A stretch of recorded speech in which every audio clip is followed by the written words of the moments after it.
عليه وعلى آله وأصحابه وبارك وسلم تسليما كثيرا. أما بعد فأعوذ بالله من الشيطان الرجيم. بسم الله الرحمن الرحيم. وقضى ربك ألا تعبدوا إلا إياه وبالوالدين إحسانا. صدق الله العظيم. حاضرین محترم، قرآن مجید کی آیت کا ایک حصہ ہے جس کی تلاوت کی گئی ہے. وہ فرمائیے اللہ تعالیٰ بات کو صحیح طریقے پر کہنے کی، سننے کی، سمجھ کر عمل کرنے کی ہم سب کو توفیق عطا فرمائے. اللہ رب العزت نے پورا کا پورا دین ہمیں عطا فرما دیا ہے نبی کریم صلی اللہ علیہ وسلم کے ذریعے سے، جس میں پیدائش سے لے کر موت تک کے تمام ضروری احکام بتا دیے گئے ہیں، عمل کرنے کے طریقے بتا دیے گئے ہیں. نبی کریم صلی اللہ علیہ وسلم کی خدمت میں ایک صحابی آئے اور انہوں نے آ کر عرض کیا، اللہ کے نبی صلی اللہ علیہ وسلم یہ بتلائیے کہ اللہ کو سب سے زیادہ، سب سے افضل عمل اللہ کی نظر میں کون سا ہے؟ تو آپ صلی اللہ علیہ وسلم فرمایا کہ نماز کو وقت پر پڑھنا یہ سب سے افضل عمل ہے. انہوں نے پوچھا کہ اس کے بعد پھر کون سا عمل ہے؟ تو فرمایا کہ والدین کے ساتھ احسان و سلوک کرنا. انہوں نے پوچھا کہ اس کے بعد کون سا ہے؟ فرمایا کہ جہاد فی سبیل اللہ. وہ کہ اس حدیث میں جو ترتیب بتلائی گئی وہ اس طرح سے کہ نماز کو وقت پر پڑھنا یہ افضل عمل، پھر والدین کے ساتھ احسان و سلوک کا معاملہ کرنا، اور پھر تیسرے نمبر پر جہاد فی سبیل اللہ بتلایا گیا. ہم جب احادیث پر نظر ڈالتے ہیں تو مختلف مواقع پر مختلف صحابہ کرام نے نبی کریم صلی اللہ علیہ وسلم سے اس طرح کے سوالات کیے ہیں. تو سوال تو تقریباً سب کا ایک ہی تھا کہ اللہ کے سب سے افضل عمل کون سا ہے، لیکن آپ کے جوابات مختلف تھے، یعنی ترتیب مختلف تھی. کہیں آپ نے نماز پڑھنے کو افضل عمل قرار دیا، کہیں والدین کے ساتھ احسان و سلوک کو افضل عمل قرار دیا، اور اسی طریقے سے کہیں ذکر اللہ یعنی اللہ کا ذکر کرنے کو کہ تمہاری زبان جو ہے وہ اللہ کی زبان، اللہ کے ذکر سے تر رہے، یہ افضل عمل قرار دیا گیا. تو سوال ایک ہے، جواب مختلف ہے. بظاہر تضاد معلوم ہوتا ہے لیکن حقیقت میں تضاد نہیں ہے. لوگوں کے حالات مختلف تھے اور ان کی حالتوں کی وجہ سے جواب بھی مختلف ہوتا رہا. اس کو یوں سمجھ لیجئے کہ ایک صاحب نماز پڑھنے میں تو کوتاہی نہیں کرتے تھے، لیکن والدین کے ساتھ احسان و سلوک کے معاملے میں کوتاہی تھی. تو آپ نے ان کی حالت کو دیکھتے ہوئے ان کے لیے افضل عمل جو قرار دیا وہ یہ تھا کہ تم والدین کے ساتھ احسان و سلوک کرو، یہ افضل عمل ہے تمہارے حق میں. ایک شخص نماز بھی پڑھتا ہے، ایک شخص والدین کی خدمت بھی کرتا ہے، لیکن جہاد فی سبیل اللہ کا بہت زیادہ اس میں جذبہ نہیں ہے. تو جب آپ صلی اللہ علیہ وسلم کے سامنے کوئی ایسا شخص آیا جس میں یہ کمی آپ کو نظر آئی تو آپ نے فرمایا کہ جہاد فی سبیل اللہ یہ افضل عمل ہے. اسی طریقے سے دیگر کو اس پر قیاس کر لیجئے. مطلب یہ کہ لوگوں کے حالات کے اعتبار سے آپ صلی اللہ علیہ وسلم نے افضل عمل مختلف بتلایا. مطلب یہ تھا کہ سارے کام کرنے کے ہیں، یہ کوئی کام ایسا نہیں ہے کہ جس کو تم ترک کر دو، اپنے اپنے وقت پر ہر کام کرنے کا ہے. لیکن کس کے لیے کون سا وقت بہتر ہے اس کام کو انجام دینے کا، اس کے لیے افضل وقت کون سا ہے، افضل عمل کون سا ہے، یہ آپ صلی اللہ علیہ وسلم نے فرما دیا. جس کا مطلب یہ نکلا کہ دین کا تقاضا کیا ہے اس کو دیکھو، جو تقاضا دین کا ہو اس کے مطابق عمل کرو، بس یہ اصل چیز ہے. اگر نماز میں کوتاہی سستی ہے تو اس کو دور کرو، والدین کے ساتھ احسان سلوک میں کمی کوتاہی ہے اس کو دور کرو، ذکر اذکار میں اگر کمی کوتاہی ہے اس کو دور کرو. تو آپ صلی اللہ علیہ وسلم نے اس روایت میں اور اس حدیث میں جو میں نے بیان کی اس میں سب سے پہلے فرمایا کہ افضل عمل ہے نماز کا وقت پر پڑھنا. تو بلا شبہ اصل تو یہ تھا کہ نماز کو پڑھنا، لیکن آپ نے فرمایا کہ صرف نماز پڑھنا کافی نہیں بلکہ نماز کو وقت پر پڑھنا یہ افضل عمل۔ آپ سب جانتے ہیں کہ نماز کیسی اہم ترین چیز ہے۔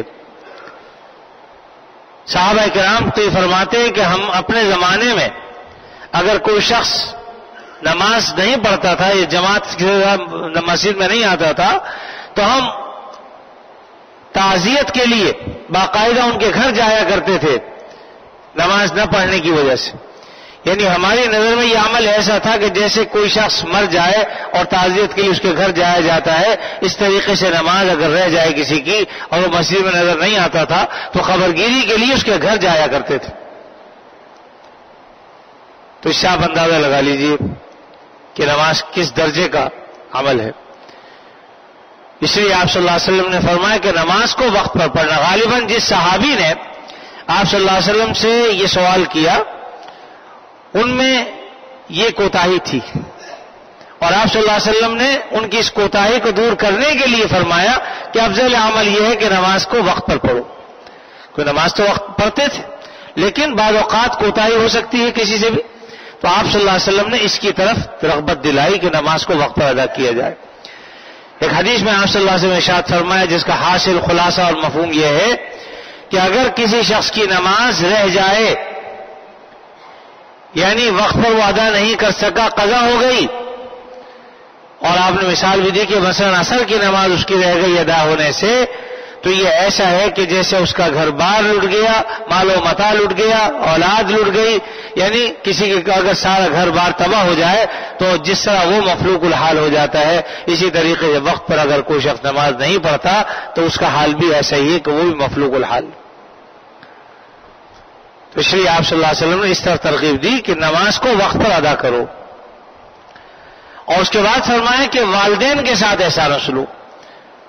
اور یہ بات آپ پہلے سن بھی چکے ہیں نماز کے سلسلے میں، قرآن مجید میں اللہ نے ایک جگہ فرمایا فویل للمصلین، ہلاکت ہے یا افسوس ہے ان نمازیوں کے لیے جو نمازی، یہ نہیں کہا کہ غیر نمازیوں کے لیے بلکہ فویل للمصلین، نماز پڑھنے والوں کے لیے افسوس ہے۔ کیا افسوس ہے؟ الذین هم عن صلاتهم ساہون، جو اپنی نمازوں میں سستی کرتے ہیں۔ اور یہ سستی کرنا اس طرح سے بھی ہو سکتا ہے کہ ہم نماز اس طرح پڑھے، سست طریقے پر پڑھے، ایک ٹانگ پہ کھڑے ہو گئے، کبھی اس ٹانگ پہ کھڑے ہو گئے، کبھی جو ہے وہ مسجد کے پنکھوں کو دیکھ رہے ہیں، کوئی فانوس کو دیکھ رہا ہے، یعنی مختلف ہم اس طرح نماز پڑھ رہے ہیں سستی کے ساتھ، اور ہماری پوری توجہ اور یکسوئی ہمیں حاصل نہیں ہے نماز پڑھنے میں، تو یہ بھی سستی میں داخل ہے۔ اور ایک سستی یہ ہے کہ نماز کو وقت پر نہیں پڑھا، اپنے وقت سے اس کو ٹال دیا یہاں تک کہ نماز قضا ہو گئی، تو دونوں صورتوں میں فویل للمصلین کے مصداق ہیں لوگ۔ تو اس نے فرمایا کہ نماز کو وقت پر پڑھنا اور نماز کو صحیح طریقے پر ادا کرنا، سستی کے ساتھ نہ پڑھنا، یہ ضروری ہے۔ تو اس سے آپ اندازہ لگا لیجئے کہ نماز جو بالکل نہیں پڑھتے ان کے لیے کیا آپ صلی اللہ علیہ وسلم کی وعیدیں ہیں آپ نے بیان فرمائی ہیں۔ تو جو نماز پڑھنے والوں کے لیے وعیدیں ہیں کہ ان کے لیے بھی فویل للمصلین، ہلاکت ہے ان نمازیوں کے لیے جو اپنی نمازوں میں سستی سے کام لیتے ہیں۔ اس لیے نماز کو ایک تو وقت پر پڑھنا چاہیے، دوسرا یہ کہ نماز کو سنت طریقے پر ادا کرنا چاہیے۔ یہی وجہ ہے کہ پورے قرآن مجید کو آپ اگر اٹھا کر دیکھیں گے تو بار بار آپ یہ پڑھیں گے اقیم الصلاۃ، نماز قائم کرو، کہیں یہ نہیں لکھا کہ نماز پڑھو، کیونکہ قائم کرنے کا مطلب یہ ہے کہ اس کو فرائض کے ساتھ، واجبات کے ساتھ، مستحبات کے ساتھ، اس کے آداب کے ساتھ، ان تمام چیزوں کا خیال رکھتے ہوئے نماز کو پڑھو۔ بعض اوقات ہم نے فرض تو ادا کر لیا، واجب رہ گیا، واجب رہ جائے تو سجدہ سہو کے بغیر نماز نہیں ہوتی، اور ہمیں پتہ نہیں ہے واجبات کون کون سے ہیں، اس لیے واجب سجدہ سہو بھی نہیں کیا، لہذا نماز ہی نہیں ہوگی۔ تو اس لیے خوب سمجھ لینا چاہیے کہ ہمیں اس کا فکر کرنا چاہیے کہ ہم اپنی نمازوں کو درست کریں اور جو کمی کوتاہی ہے اس کو دور کریں۔ دوسرے نمبر پہ آپ نے فرمایا والدین کے ساتھ احسان و سلوک کا معاملہ، حالانکہ جہاد جیسا عمل اس پر مقدم فرمایا آپ نے اس کو، اور وجہ اس کی یہ ہے کہ باوجود اس کے کہ جہاد معمولی عمل نہیں، آپ صلی اللہ علیہ وسلم فرمایا کہ جو شخص اللہ کے راستے میں جہاد کرے اور اپنی جان آفرین کے سپرد کر دے، یعنی شہید ہو جائے، تو اللہ رب العزت گناہوں سے اس کو ایسا پاک صاف فرما دیتے ہیں جیسے ماں کے پیٹ سے بچہ جب پیدا ہوتا ہے اس پر کوئی گناہ کا اثر نہیں ہوتا، اس طریقے سے اس پر بھی کوئی اثر گناہ کا نہیں ہوگا. اتنا بڑا عمل. اور دوسرا آپ نے فرمایا کہ جہاد ایسا عمل ہے، اور مجاہد جس نے اللہ کے لیے جہاد کیا ہو، اللہ تعالیٰ جب اس کو جنت کی نعمتیں عطا فرمائیں گے، جنت کا مشاہدہ کر لے گا، تو اللہ تعالیٰ پوچھیں گے بھی کوئی خواہش، کوئی تمنا تمہاری، کوئی آرزو ہے؟ تو کہے گا کہ اللہ ایک ہی آرزو ہے کہ آپ مجھے دنیا میں دوبارہ بھیج دیں، میں آپ کے راستے میں پھر لڑوں اور پھر شہید ہو جاؤں اور پھر آپ کے پاس حاضر ہوں اور پھر آپ دنیا میں بھیج دیں اور پھر اللہ کے لیے لڑوں اور پھر میں شہید ہو جاؤں، یہاں تک کہ بس یہی عمل ہوتا رہے. تو آپ نے فرمایا کہ شہید کے سوا کوئی دوبارہ دنیا میں آنے کی آرزو اور تمنا نہیں کرے گا، لیکن شہادت میں اس کو جو مزہ آیا، اللہ کے راستے میں شہید ہونے پر جو لطف آیا، جو لذت اسے ملی، وہ مرنے کے بعد بھی، دوبارہ اٹھانے کے بعد بھی، جنت کی نعمتیں دیکھنے کے بعد بھی اس ذائقے کو نہیں بھولے گا. ایسی لذت. اب ہمیں اور آپ کو اس لذت کا کیا پتا، لیکن الحمدللہ ہمیں یقین ہے کہ جب مخبر صادق نبی کریم صلی اللہ علیہ وسلم فرمائے تو ایسا ہی ہوگا کہ حقیقت اللہ کے راستے میں لڑنے کا، مرنے کا، شہادت کا ایسا ہی اجر و ثواب. تو اتنا بڑا اجر شہادت کا ہے، لیکن اس پر بھی مقدم فرمایا ہے والدین کی خدمت کو، کہ والدین کی خدمت. اور وجہ اس کی کیا ہے؟ آپ قرآن مجید میں بھی دیکھیں گے تو جہاں اللہ تعالیٰ نے اپنی عبادت کا حکم دیا ہے، وہی اس کے بعد عام طور پر والدین کے ساتھ احسان و سلوک کا حکم دیا ہے. میں نے جو آیت تلاوت کی اس میں بھی وَقَضَىٰ رَبُّكَ أَلَّا تَعْبُدُوا إِلَّا إِيَّاهُ وَبِالْوَالِدَيْنِ إِحْسَانًا. یعنی عبادت صرف اللہ کی کرو اور احسان و سلوک والدین کے ساتھ کرو. وَبِالْوَالِدَيْنِ إِحْسَانًا. یعنی جس خدا نے یہ حکم دیا ہے کہ اس کی عبادت کی جائے، وہی خدا یہ حکم دے رہا ہے کہ اپنے والدین کے ساتھ احسان و سلوک کا معاملہ کرو.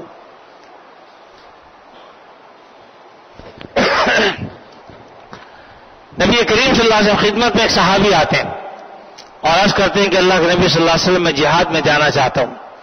غالباً آپ کو کسی طریقے سے پتہ چل گیا کہ اس کے والدین موجود ہیں اور وہ خدمت کے محتاج ہیں. آپ نے فرمایا کہ تیرے والدین ہیں؟ کہا کہ ہاں. فرمایا کہ جا ان کی خدمت کر. ایک بات میں فرمایا فَفِيهِمَا فَجَاهَدَ، جاؤ ان میں جہاد کرو، یعنی ان کی خدمت کرنا یہ تمہیں ایسا ہی اجر و ثواب ملے گا جیسا کہ جہاد میں ثواب ملتا ہے. اور خود نبی کریم صلی اللہ علیہ وسلم نے بھی ایک مرتبہ یہ بات ارشاد فرمائی کہ میری تمنا یہ ہے کہ میں اللہ کے راستے میں لڑوں اور شہید ہو جاؤں، اور پھر اللہ کے مجھے زندہ کیا جائے اور پھر میں لڑوں اور شہید ہو جاؤں. 3 مرتبہ آپ نے یہ فرمایا. لیکن والدین کے ساتھ احسان و سلوک کا معاملہ جو اس سے بھی مقدم رکھا اور فرمایا کہ جاؤ اپنے والدین کے ساتھ احسان و سلوک کا معاملہ کرو، ان کی خدمت کرو.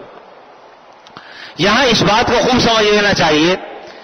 بعض لوگ بات کو صحیح طریقے پر نہیں سمجھتے. ہمارے یہاں آج بدنصیبی کہہ لیجئے، اگر کسی کو جہاد کا ذوق ہے تو وہ تبلیغ کے خلاف، کسی کو تبلیغ کا شوق ہے تو وہ جہاد کے خلاف. حالانکہ بھائی تبلیغ بھی دین کا کام ہے، جہاد بھی دین کا کام.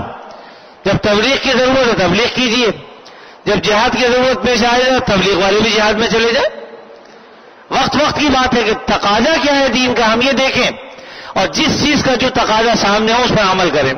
حتیٰ کہ اگر والدین بیمار ہیں، خدمت کا کرنے والا کوئی نہیں ہے، تو ایسی صورت میں آدمی تبلیغ کو بھی چھوڑ دے، پھر جہاد کو بھی چھوڑ دے، پھر والدین کی خدمت کرے.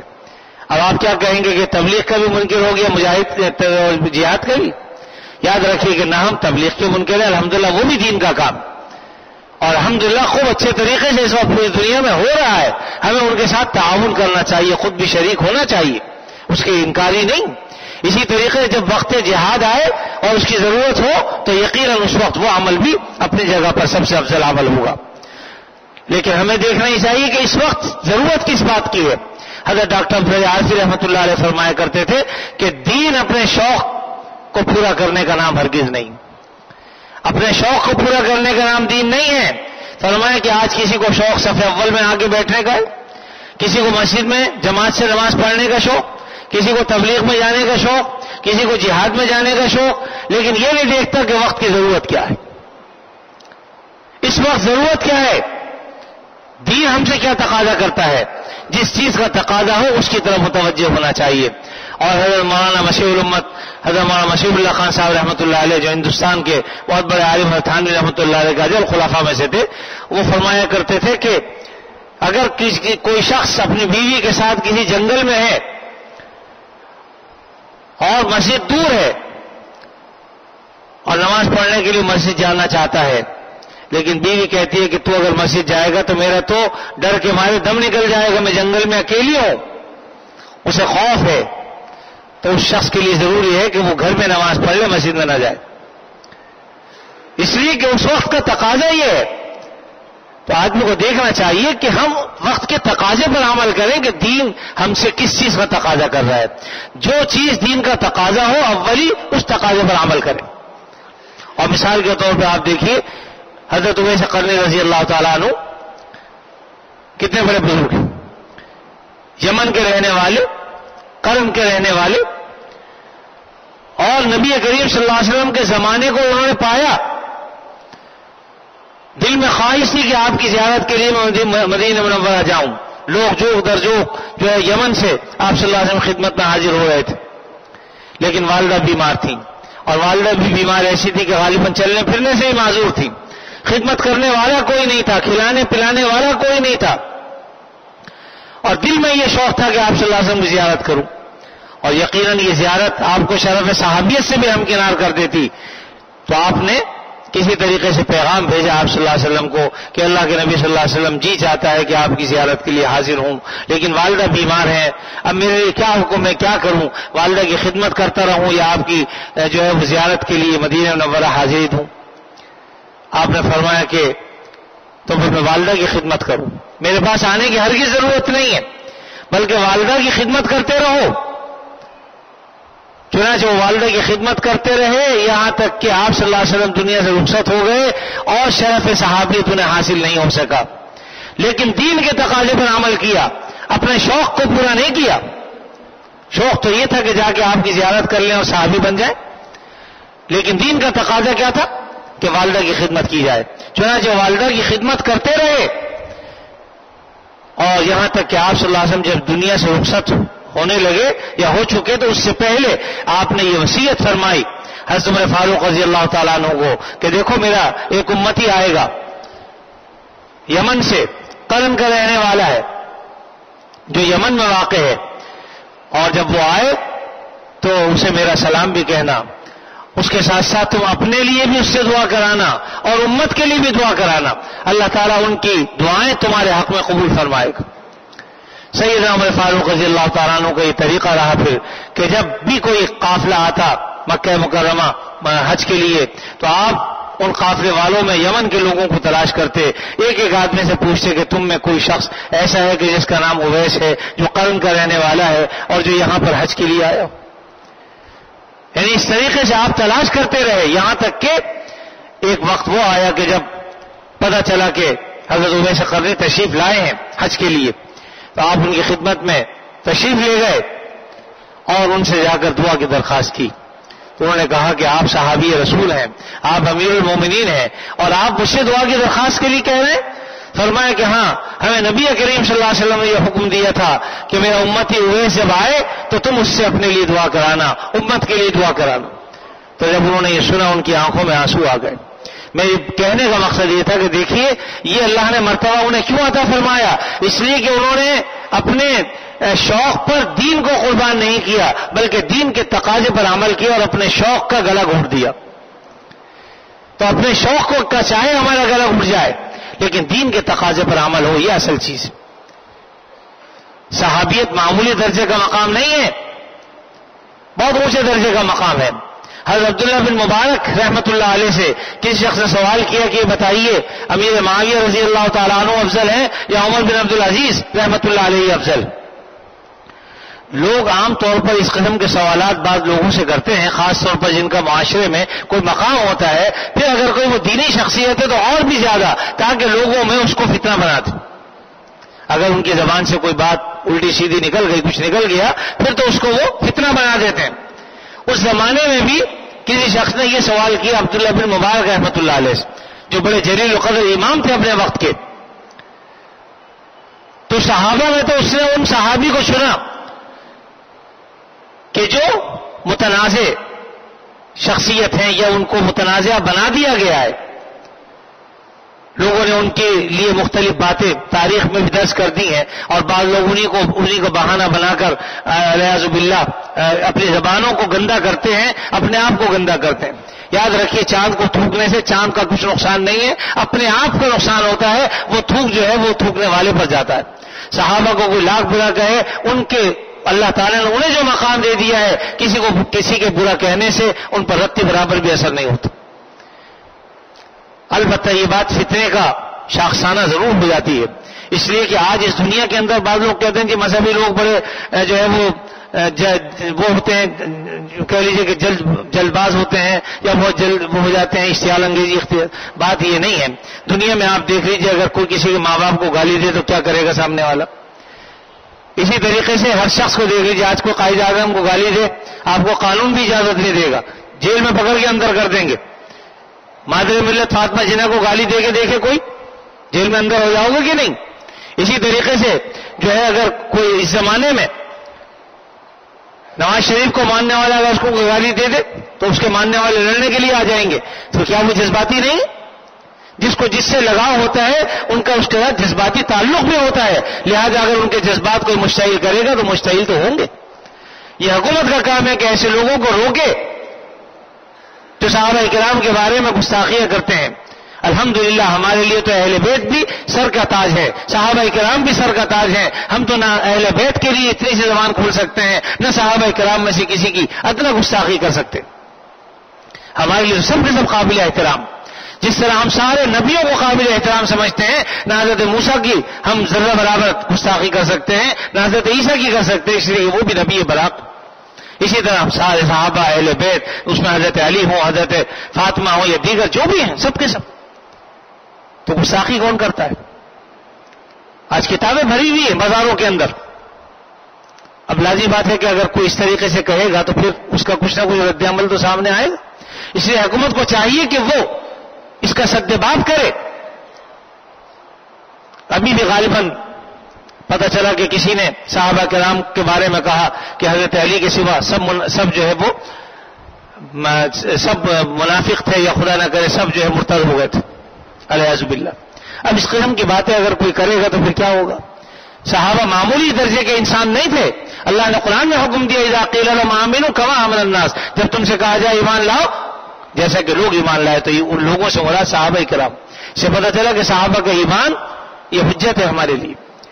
بہرحال اس وقت بات کو میں دور نہیں لے کے جاتا، لیکن جو بات میں عرض کرنا چاہتا ہوں کہ صحابیت کا مقام بہت اونچا ہے، لیکن انہوں نے صحابیت کو مقام کو قربان کر دیا دین اور شریعت پر۔ اپنی والدہ کی خدمت کرتے رہے اور اللہ نے پھر اس درجے تک انہیں پہنچا دیا۔ حضرت ابو دجانہ رضی اللہ تعالیٰ عنہ جنگ احد کے موقع پر نبی کریم صلی اللہ علیہ وسلم نے اپنے ہاتھ سے انہیں تلوار مرحمت فرمائی، اور جب وہ جنگ کے لیے جا رہے تھے تو تیروں کی بوچھار ہو رہی تھی اور نبی کریم صلی اللہ علیہ وسلم پر تیر آ رہے تھے، تو انہوں نے تیروں کی طرف اپنی کمر کر لی اور نبی کریم صلی اللہ علیہ وسلم کی طرف اپنا چہرہ کر لیا، اور سارے تیروں کو اپنی کمر پر روکتے رہے یہاں تک کہ ان کی کمر چھلنی ہو گئی۔ اور ایسا کیوں کیا؟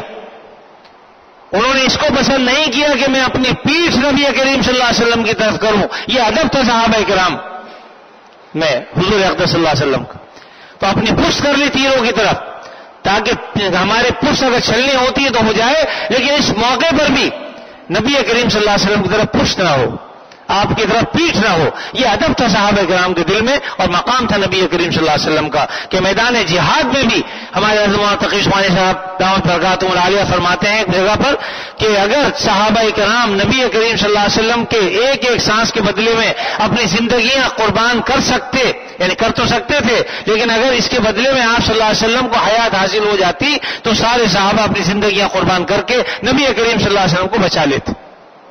لیکن چونکہ ایسا ممکن نہیں تھا، یہ جذبہ تھا صحابہ کرام میں کہ وہ کسی موقع پر بھی یہ نہیں چاہتے تھے کہ آپ صلی اللہ علیہ وسلم کے قدموں میں بھی کوئی کانٹا بھی چبھ جائے.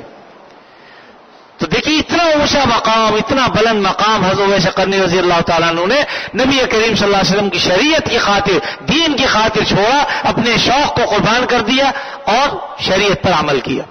تو میرے عزیزوں، میری آپ سے بھی گزارش یہی ہے اور اپنے آپ سے بھی کہ ہم وقت کے تقاضے کو دیکھیں، شریعت کے تقاضے کو دیکھیں، دین ہم سے کس چیز کا مطالبہ کرتا ہے اور کیا چاہتا ہے، ہم اس تقاضے پر عمل کرنے کی کوشش کریں، اپنے شوق پر دین کے تقاضے کو قربان نہ کریں. اگر ہم نے یہ عمل کر لیا تو یقیناً یہ اللہ اور اس کے رسول کو خوش کرنے والا عمل ہوگا. اس لیے ہمیں چاہیے کہ ہم جو کچھ بھی کرتے ہیں کرنے سے پہلے سوچ لیں، اپنے بزرگوں سے مشورہ کر لیں کہ میرے حالات یہ ہیں، اب میرے لیے آپ کیا فرماتے ہیں، مجھے کیا کرنا چاہیے. بعض اوقات انسان کی سمجھ میں نہیں آتا، اسی لیے کہتے ہیں کہ کوئی رہبر حاصل کر لو. اگر تمہیں کوئی گائیڈ مل جائے گا راستہ آسانی سے طے ہو جائے گا، گائیڈ نہیں ملے گا مشکل سے ادھر ادھر بھٹکتے پھرو گے. اس لیے کسی اللہ کے نیک بندے کو اپنا رہبر بنا لو، اپنے مصلح بنا لو، ان سے اصلاح کا کام لو، ان سے جو ہے اپنی بات ان کے سامنے رکھو تاکہ وہ پھر تمہارے جو ہے بات سن کر جو سیدھا راستہ ہے وہ بتا دیں کہ تمہارے لیے بہتر یہ، اس پر عمل کرو. اللہ تعالیٰ اپنا فضل و کرم سے ہمیں بات کو سمجھ کر عمل کرنے کی توفیق عطا فرمائے اور تمام معاملات کے اندر غلو سے اللہ تعالیٰ بچا کر اعتدال کا راستہ اختیار کرنے کی توفیق عطا فرمائے. وآخر دعوانا الحمدللہ رب العالمین.